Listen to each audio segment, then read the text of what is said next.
Okay, hello everyone, and welcome to the City and Guilds Chainsaw and Utility Arboriculture Continuous Professional Development webinar. It's a great stormy morning, so hopefully signal will maintain and we can carry on. But a very warm welcome. I'll be joined within the presentation today by not only myself. I'm Chris Jones, the Industry Manager for Land-Based Services. But we'll also be joined by Kevin Newsit, the Principal Verifier for Utility Arboriculture, and Tim Bendel, Principal Verifier for chainsaws, ground-based and aerial-related activities. Just want to let you know that the webinar is being recorded, and it will be placed on the MPTC website next week, where you all can view this at your own convenience. So in other words, there's no real need to take any notes. It'll be presented on the MPTC website. There is a mechanism for viewers to ask questions, and there is a facility on the right hand side of your screen that you can ask a question. So please use that. Hopefully the webinar will answer many of your questions. But there is a facility, and there will be a time at the end of the webinar where we're going to go into question and answer mode, and we'll pick it up from the chat that you've put your questions within. Okay, so Luke, next slide, please. So the content of today is we're going to look at the background of why City and Guilds have produced CPD products. We're going to look at their titles and the City and Guilds numbers associated with those products. We'll then move on to the CPD modules and prerequisites, how the system works, how to become an approved centre, how to become an approved assessor. We will discuss digital credentials, and as I said at the end, there will be a time for questions and answer session. And I just wanted to highlight at this point that there will be a frequently asked question and answer statement that we will finalise early next week from this webinar and from questions that we've already received. And they will also be placed on the MPTC website next week. So for your information, this webinar and FAQs, frequently asked questions and answers, will be placed on that website as well. Okay, next slide, please. So the background. So in 2020, 2021, all forestry and arboriculture qualifications were updated and put into the new format in accordance with Ofqual recommendations. So all our qualifications that came out last year, the new qualifications, the new 00339 qualifications, etc., that came out last year, are Ofqual regulated, and many of them were before anyway, so not really any change there. In 2021, it was identified that the forestry and arboricultural industries would benefit from support in some kind of CPD refresher, updating or recertification program that aligned with the new qualifications, and work began on this. So when we develop new qualifications, there is quite a lot of consultancy that goes on and connection with the industry, and it was felt by the industry that they needed some sort of continuous professional development, refresher, updating, recertification products to be developed alongside, and so we did that. And in October last year, they were trialed and proved very successful. So on the 4th of January this year, they were launched and they went live onto the system. Next slide, please, Luke. So the CPD units are individually numbered, and the numbers have been automatically generated by the City and Guilds computer system, SAP. And you can see them here. The forestry and arboriculture, there are 5 CPD modules. related to chainsaw maintenance and cross-cutting, felling trees up to 380 millimeters, tree climbing and aerial rescue, chainsaw from rope and harness, aerial tree rigging.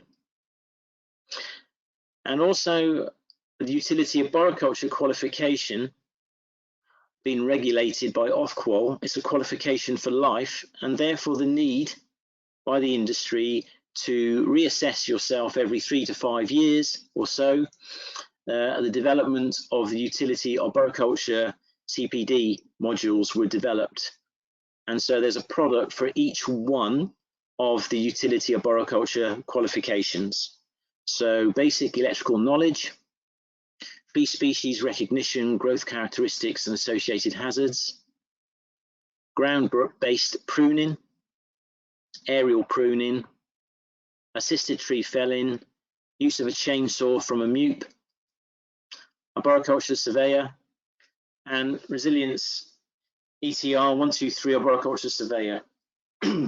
So these CPD products align with the City and Guilds new chainsaw and utility arboriculture qualifications. Next slide, please, Luke.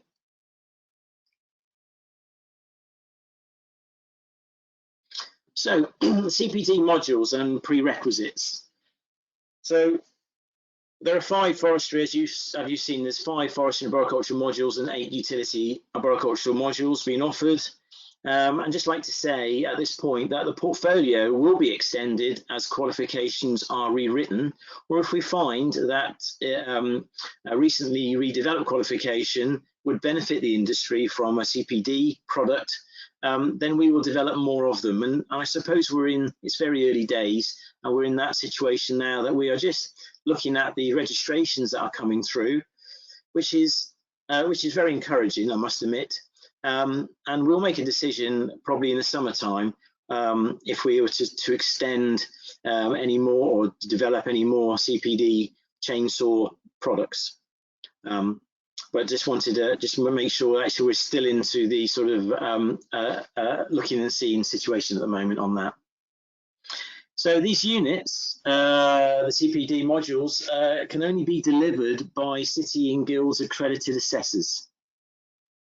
So these assessors obviously are quality controlled and standardized by us, by City and Guilds, and that will continue.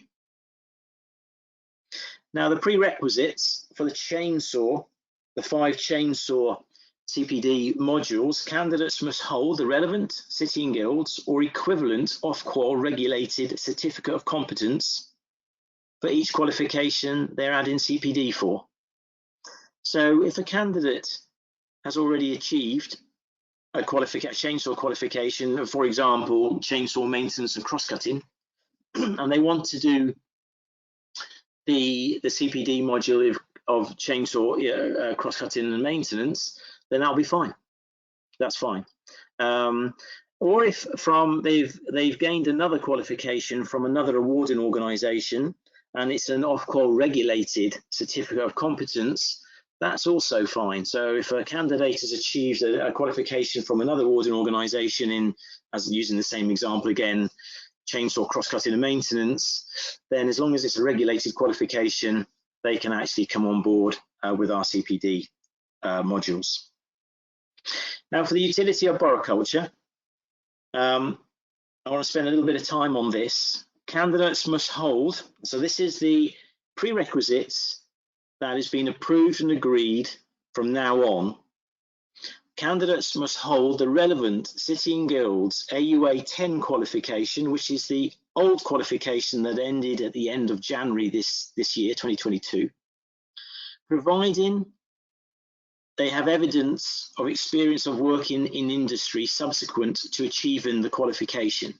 This qualification had a life of 3 years, and as long as they're within that 3-year period, and as long as they are obviously continue working in the industry, they will be able to come onto the CPD and register relevant CPD,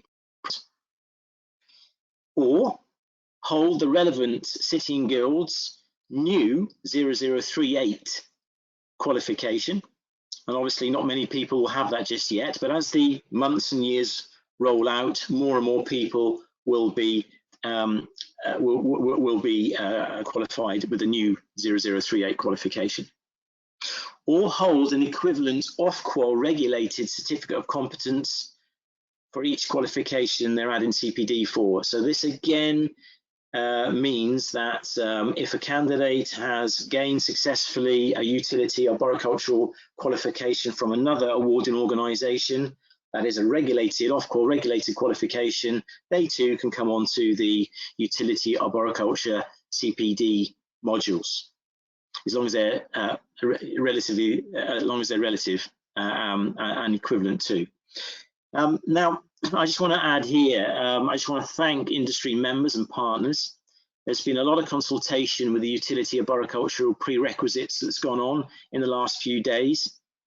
This was finalised last night, and we brought together members from the City and Guilds, various departments. City and Guilds is a huge organisation, and many of its departments are like huge businesses in their own right. Brought them together, and we have confirmed this is the prerequisites for the utility arboriculture. And I think it's great that City and Guilds have the flexibility to be able to manoeuvre and provide this flexibility, this prerequisites to support the industry. And that is exactly what we're trying to do here, supporting the industry to demonstrate that they have and still remain to have their competency standards. So now I'm going to pass on to Tim. And next slide, please, Luke. And Tim's going to take us through how the system works. Tim, over to you. Thanks, Chris. Can you hear me okay? I can hear you loud and clear. Good. Okay. So apologies for this. I've had to load it on my phone because nothing else is working at the moment. But anyway, maybe that's the storm. So how does the system work? It works very similar to how assessment centres will currently register qualifications. So the candidates will obviously be registered for these CPD units by an approved City and Guilds assessment centre. In the same way, this might be a training provider contacting an assessment centre, this might be an instructor, this might be an assessor, basically the same way how things are done now with existing qualifications. Obviously, the assessment centre will need to make sure the prerequisites are in place, but once that's been done, they will register the candidate for the CPD unit. This paperwork is then generated, much the same like any usual assessment at the moment, and then this will be sent to the assessor. In the selected CPD module, each candidate will complete the appropriate skills test, which will be scored from 1 to 5. I'll go on to this in a second. Okay. Now, each skills test has a minimum score of 3. So each activity must have a minimum of 3 in order for the unit to be achieved, and all criteria must be assessed from this unit. We'll have a look at these criteria in a minute. Okay.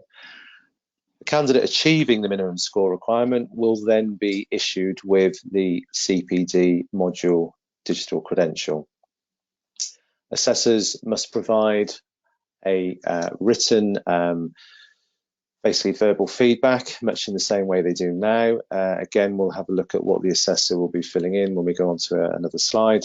Assessors' recommendations for further actions can be added here. So what we're perceiving with these CPD modules is these are for candidates that clearly already hold an equivalent qualification, will have maybe been trained, assessed, perhaps a minimum of 3 years ago, maybe 20 years ago, who knows. So one of the sort of reasons for this re-evaluation of this candidate is to give that candidate, or maybe that candidate's employer, some feedback on currently what their standards are, where their standards are at now, given that their original qualification they were trained for and passed might be some time ago. Okay, so that's kind of the reasoning behind the slightly more detailed feedback. Upon completion, this paperwork obviously is then emailed back to the centre, much in the same way as it currently is for qualification. So if we can move on to the next slide, please.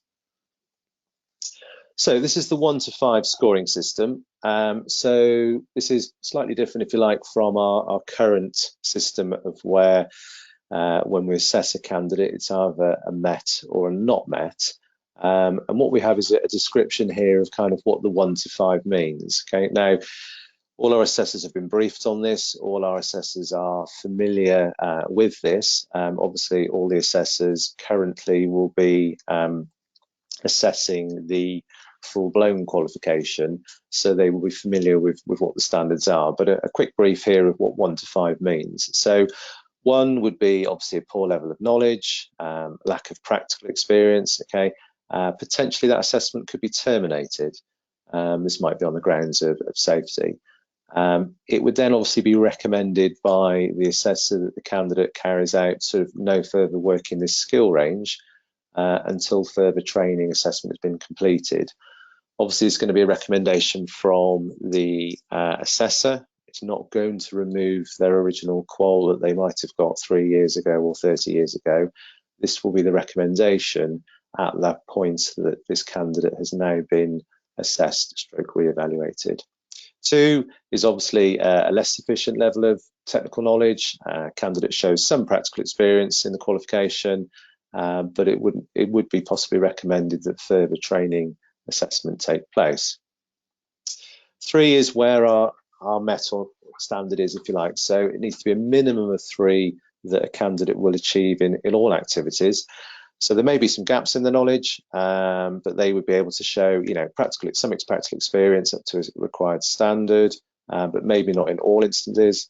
Some standard setting may be carried out.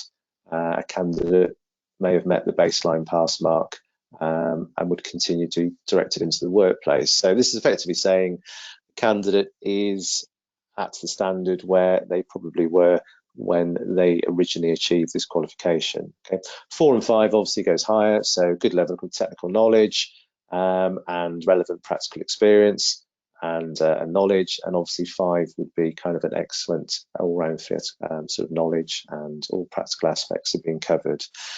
Now, obviously, when this assessment takes place, it may be done as a part of a refresher training. So what we're kind of looking at here is if it's a standalone assessment, which it could be, then purely your assessor will be going in and will be assessing to the 1 to 5 standard, okay?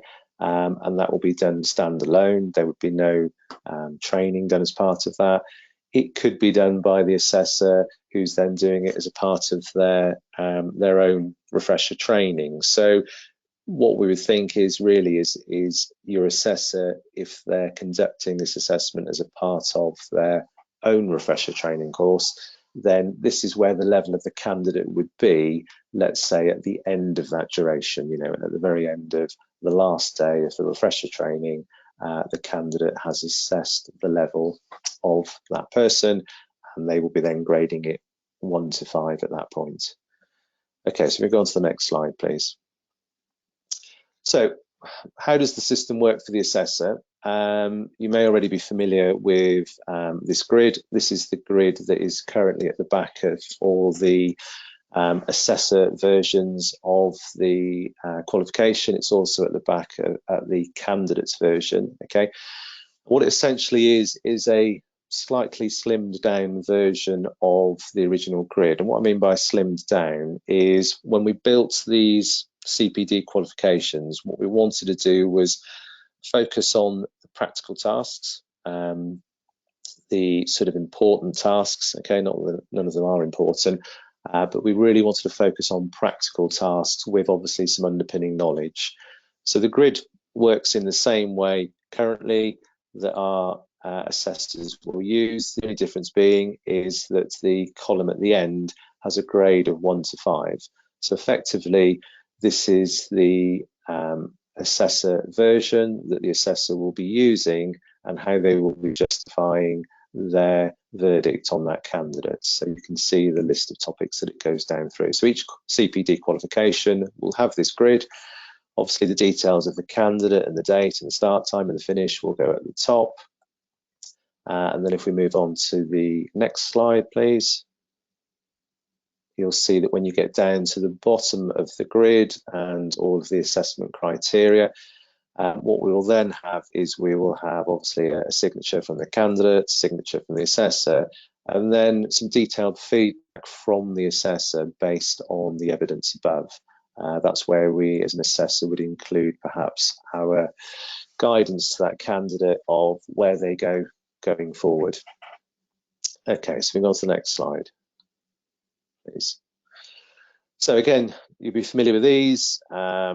This is obviously what then the record of assessment will be, so our ROA. So this will be generated for each candidate for those CPD modules.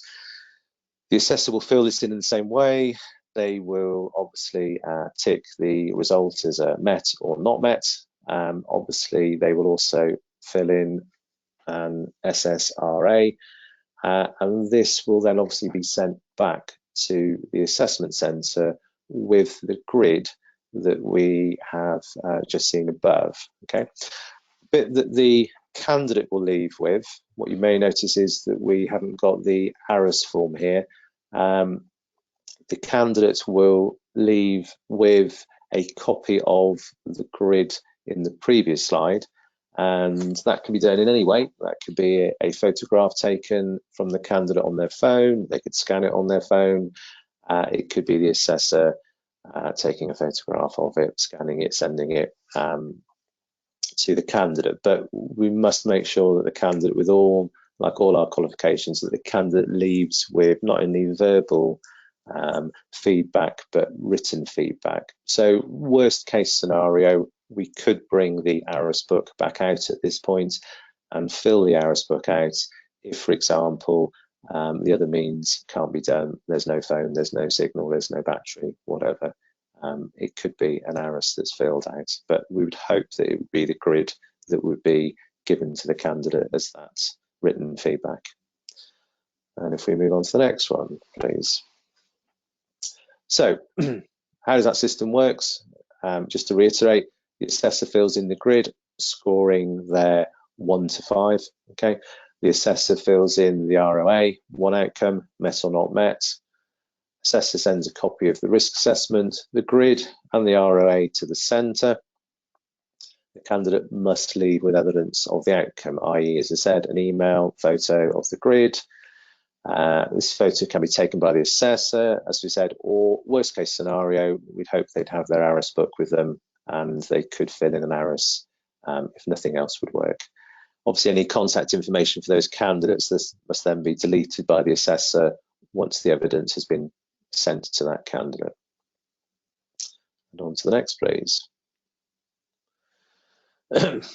So, how the system works for the centre processes the assessment. So when this has been done, the assessor now has sent this back to the centre. In exactly the same way, the centre will process the assessment documentation. The centre forwards the grid sheet, including feedback to the recommendations to the client. So this might just be the candidate themselves, or this obviously could be the client that sent the candidate. Again, one of the things, original concepts of this, is that industry, has asked when people go on refresher training or reevaluation or CPD, is that the client is actually sending that candidate there for a reason. That might be to confirm their skills, basically, where they're at the time, really. So that's why we think it's important that this will go back to the client if the client isn't actually the candidate that's taking the assessment. But that would obviously be on request. City and Guilds will obviously then process this documentation, and then City and Guilds will issue the CPD digital credential as registered to the candidate. And Chris is going to explain the digital credential in a minute. So on to the next one, please. So how to become an assessment centre for the CPD modules.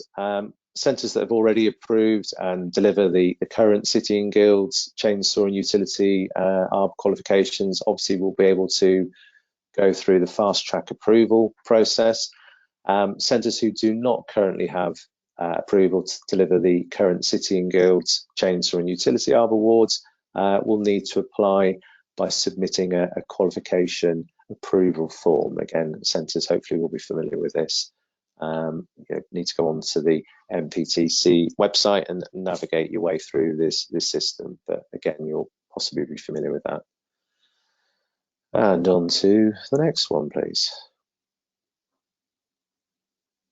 So, how to become an assessor? Well, obviously, prior to the CPD units being launched, we did a load of Zoom meetings in December, and assessors sat through the presentation, similar to what we've just had above here, okay, and then basically they were sent a questionnaire of which they had to answer some questions based on that presentation, okay, so they listened to the presentation and complete the questionnaire.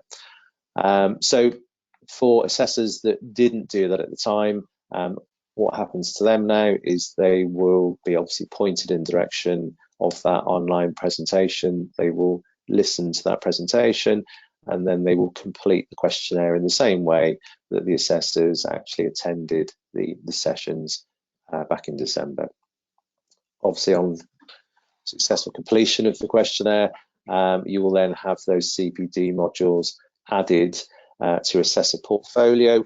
Obviously, the assessor would need to have the qualification or the relevant qualification in their portfolio to start with. And on to the next, please. So at this point, I'm going to hand back to Chris, and he will explain the rest of the presentation for you. Thanks. Thanks, Tim. I appreciate that. The CPD modules successful candidates will not receive a paper certificate. They will receive a digital credential, a digital badge. So we're just going to introduce here what is a digital badge. So next slide, please, Luke. So what is a digital credential, really? So it's a document, if you like, awarded by a responsible and authorized body that has determined that an individual has achieved a specific learning outcomes related to a given standard. Now, in the past, it's been given out as a paper certificate, and all our qualifications still receive a paper certificate, and most of them will be receiving digital credentials, a digital badge as well. But for the CPD modules, it's just a digital credential. And credential in this context is really an umbrella term that includes all sorts of qualifications, whether they're degrees, diplomas, licenses to practice, certificate of competencies, etc., etc. So they are basically all to do with demonstrating on a digital format your qualifications. Next slide, please, Luke. So building trust here really on this. I mean, City and Guilds and ILM have been developing the skills and behaviours needed to help businesses thrive since 1878. The first patron of City and Guilds was Queen Victoria. Our current patron is Queen Elizabeth II. So we've been going some time. Today, to succeed in an evolving landscape, learners need to communicate and organisations need to verify behaviours, skills and knowledge in a digital format. We've all got the phone systems, the digital phones, the laptops, the computers, etc. This is how it works in a lot of the world today. And so another reason why we need to move into this direction. And it's really to overcome traditional barriers when it comes to communicating skills. Now, just a little bit of information here. 85% of employers found a lie or a misrepresentation on a CV or a job application. And so you can see that if a potential employer or an organisation that's granting some work to a particular business, wants to really see the truth, then the digital credential will be able to tell them straight away. One click on it and away you go. So with the City and Guilds ILM digital credential, one click authenticates skills and builds online trust. Next slide, please, Luke. So what are digital credentials? Well, we are in the process of developing digital credentials at the moment, in the final stages for our chainsaw and utility arboriculture digital credentials. And so what you've got here is an example of a pesticide digital credential here. And so this one is the City and Guilds Level 2 award in the safe application of pelleted and granular pesticides using mountain and trailed applicators. The bit in the middle, in a way, the black arrow with the red line going around it is your digital badge. That's what a digital badge looks like. Now, you place your cursor over the digital badge and the right-hand section comes up. The right-hand section tells you a little description, a paragraph, a few sentences of the qualification, but then it goes into more detail on the skills and the earning criteria of that qualification, more so than a paper certificate could ever do. So I click on to some of the links within the earning criteria, navigates the reader into more detail about the qualification. It doesn't navigate the reader into personal information of the candidate. And so there is no concern here of data protection. This will tell the reader of the qualification that this particular candidate has earned. And that's really important to give the reader, whoever that reader is. Let me just, that reader could be a potential new employer. That reader could be the line manager that's conducting CPD for their team of staff. It could be the business sending an application bid for new work to another business, and they're having to supply as part of the application the qualifications of the staff that will be used. And so this can be electronically sent across very, very quickly. I click on the badge. There you have the information.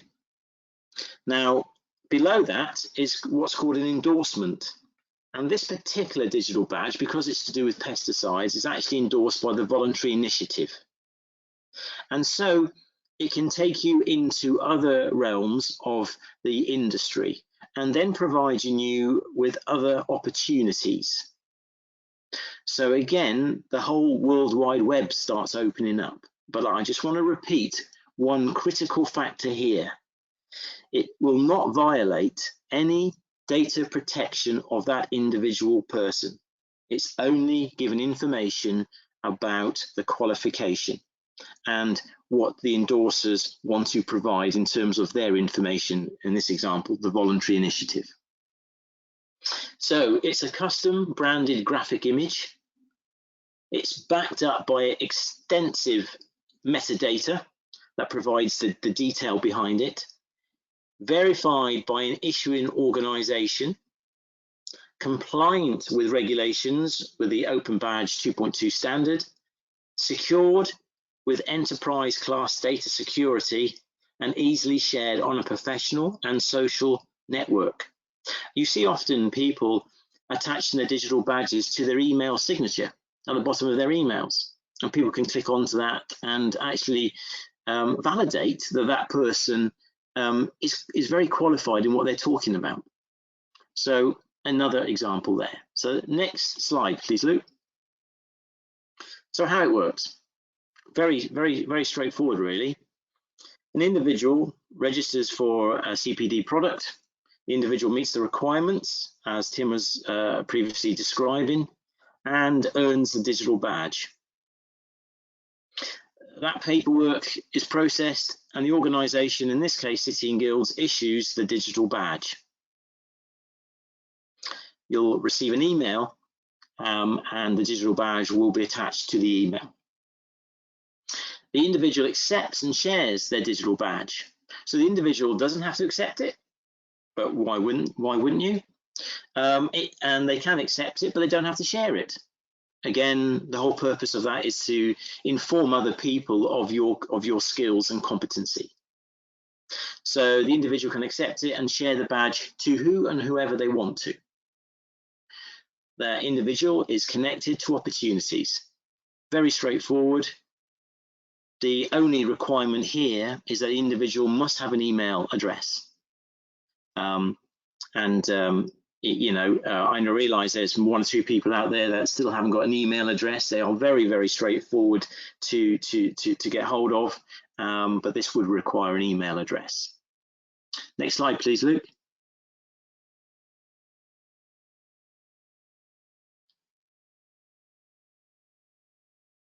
If you could go on to the next slide, please, Luke. All right, so that was it about digital badges and digital credentials. As I said, there will be some more information put onto our website in terms of frequently asked questions. But in terms of digital credentials, really, it's a move in the future direction of where all organisations are going, and it's there just to demonstrate your skills and knowledge and your competency, and that's the whole thing about the CPD products that we're providing here. So just to go on really to the wider offer that City and Guilds has within the land-based services sector. I won't read out all these areas, but you can see chainsaw and related operations, and you can see utility arboriculture there, but you can see others, horticulture, agriculture, etc., etc. And so we cover a wide and comprehensive portfolio of qualifications within the land-based sector. Just bring your attention to the second one down, just below chainsaw related operations, customer awards. Customer awards is a sector within City and Guilds that we provide support for individual businesses and employers, organisations that want to develop some educational products, some educational qualifications for their business. Mainly products that helps their staff progress within their organisation, going from one level to the next demonstrating their experience that they've sort of gained and can gain. And so if you contact the number and the email address there, directsales@cityandguilds.com, and the telephone number there if you prefer to ring up, and you're interested in developing a qualification, a product, a process, a learning process within your organisation, contact us and we can do something specifically for you, no one else but for you and your organisation.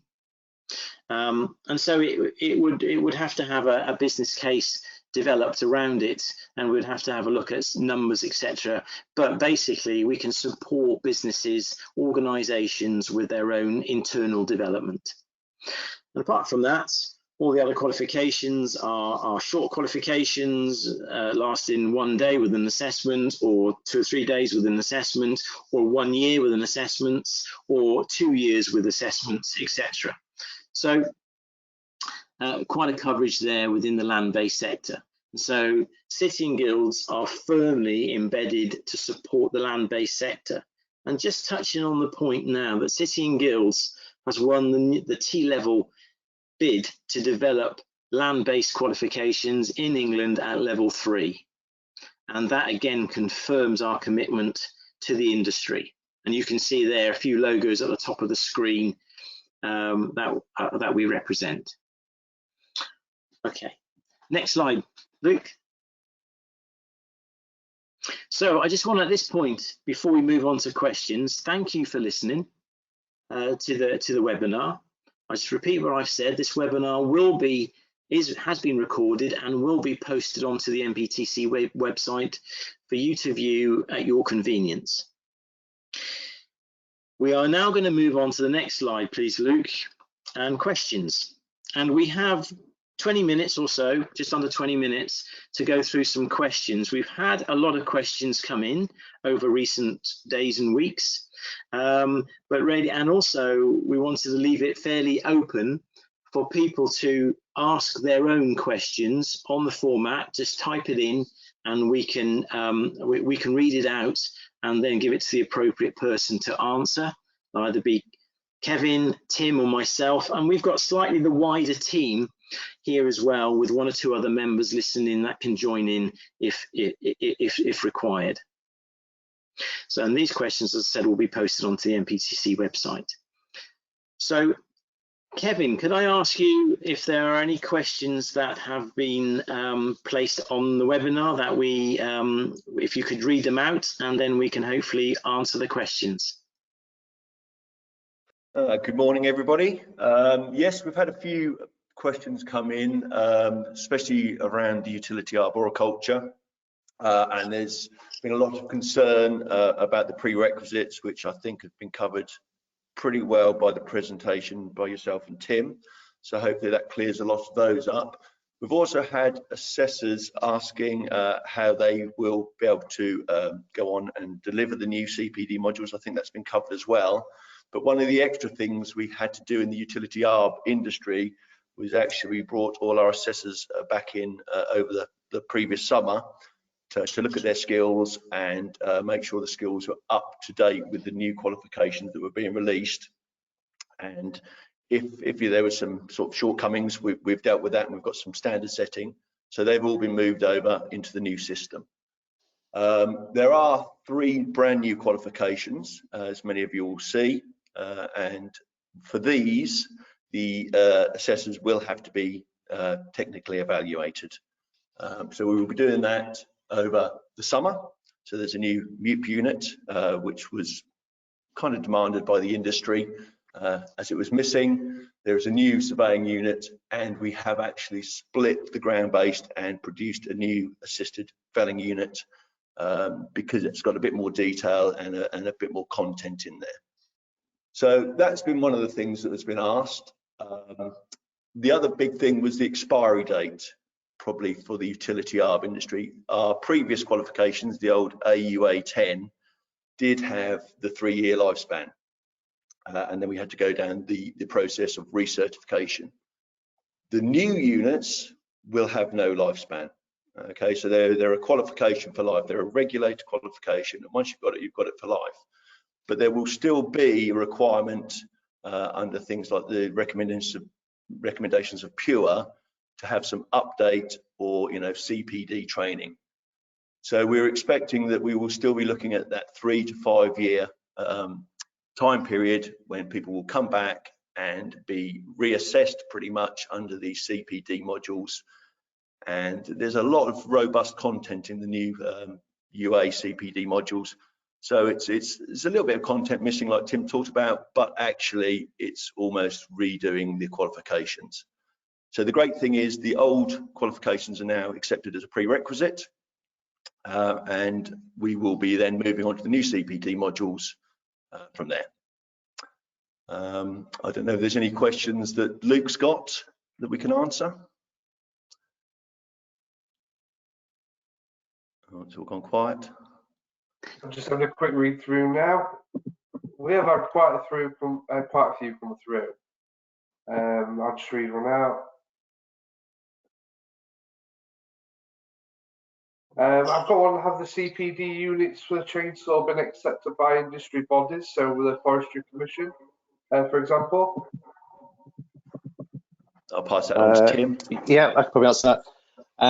Yeah, this is a question that's come before and also coming back to FISA with SF. The Forest England Training Department, of which obviously there are City and Guilds assessors, they've accepted the units. I can't tell you whether they're using them, but yes, they have accepted them in principle, given that the content is obviously very, very similar to the content of the current qual that clearly they're accepting.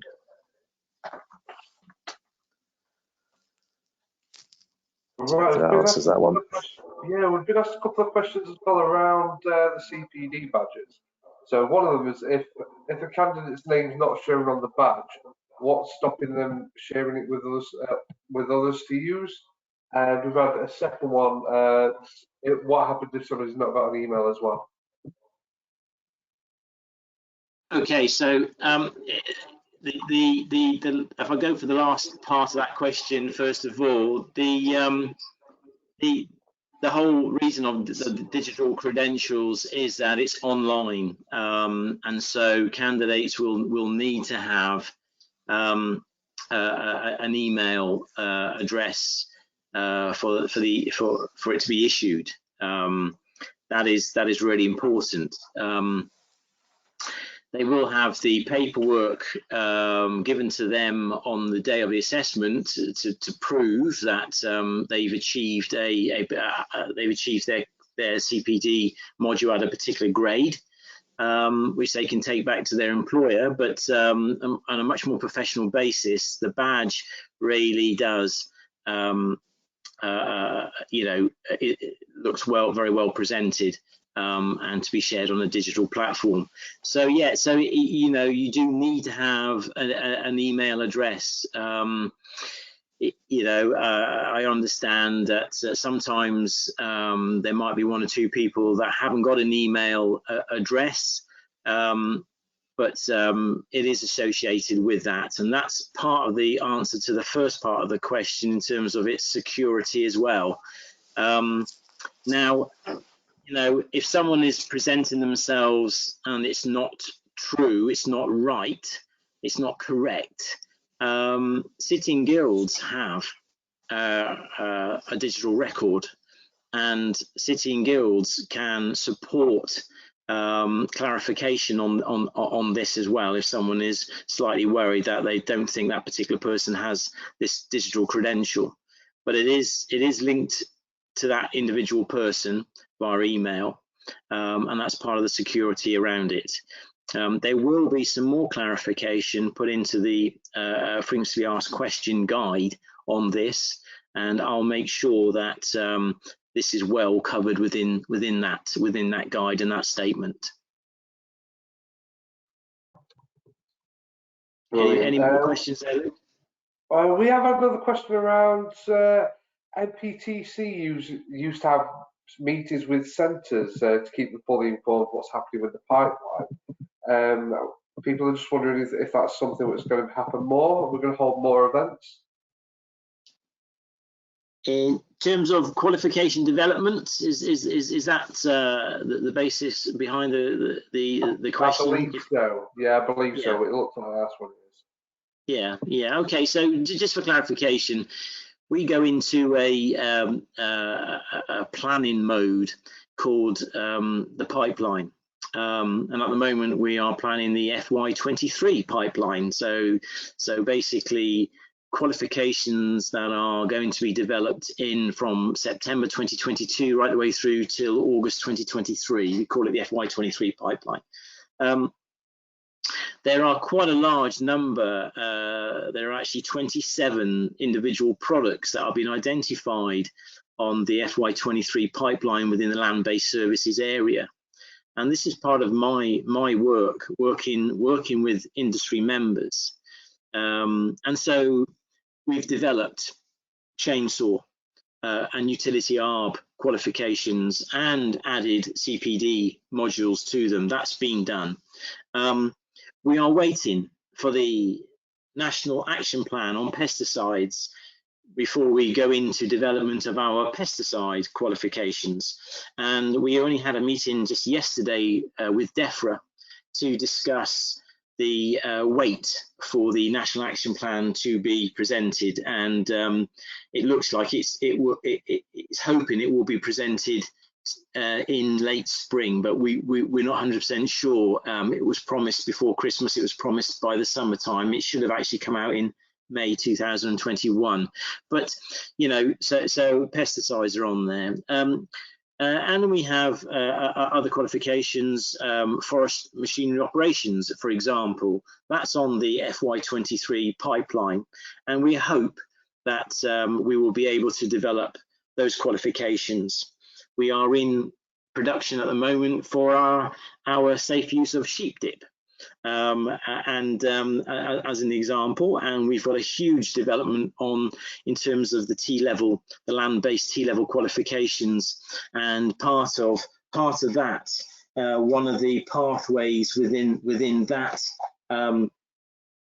qualification is trees, woodland management and maintenance. So that's a pathway there. So yeah, so we listen. We listen to what we are looking at, what people are telling us, and then we go into production.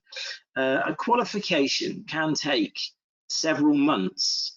If it's an update of a qualification that's already been developed and it's an update, it could take 3, 4, 5 months. If it's a brand new qualification, it can take up to 12 months. There is a huge amount of rigor that goes into developing a qualification to make sure it is right. And so the content is right and the assessment methodology is right and correct for that particular industry and for that particular vocation and occupation. So it takes a long time. It costs an awful lot of money, and so business cases have to be developed. That's part of my remit, to develop and sell the idea to the wider audience within City and Guilds, and then for City and Guilds to grant the resources, the finances to develop the qualification, and then on development takes place. So it's you know, most people have got my email address, christopher.jones@cityandguilds.com. I deal with an awful lot of external stakeholders, and you know, please talk to me, and I can evaluate and get back to you if that is a qualification that we think is valid to go forward for a business case, to go forward for development or not. And sometimes we have to say no, but a lot of the times we do develop qualifications not only with large numbers, but also that are required by the industry that maybe can only provide a few registrations per year, tens, you know, 100 or so registrations a year, quite small. But we do develop qualifications like that because if it's required by the industry for the industry, then we are going to support the industry. So yeah, so you know, please keep talking to our business managers, keep talking to the people that you're connected with within City and Guilds. It will come through to me. Thank you, Luke. Next question. Yeah, we've got time for another one. One more, I think. Yeah, one more. I've had a question around, are we looking at any other CPD qualifications, so around wind blow? So I think the answer to that is, you know, just a quick response. The sheep dip qualification, for example, will have CPD product written alongside it. In terms of other chainsaw arboricultural qualifications, as you mentioned, windblown there, we are looking and seeing what the outcome is of our current portfolio of CPD modules. And if we think there's a valid reason to develop more, we will develop more. This is our first toe into this area of work, and we are very much encouraged by the recent registrations, and we are very much encouraged by the industry, not just the uptake, but by the industry requirements as well. And I think more will be developed in the future. But we are in that phase at the moment when the CPD modules have only just come out. They've only just 6 weeks ago, etc., just come out, and so we're in that sort of just looking and seeing mode at the moment. But more information will come out on this in the near future. I think we might just have time for one more question, Luke, if there is another question there. Yeah, let me just have a quick look for you.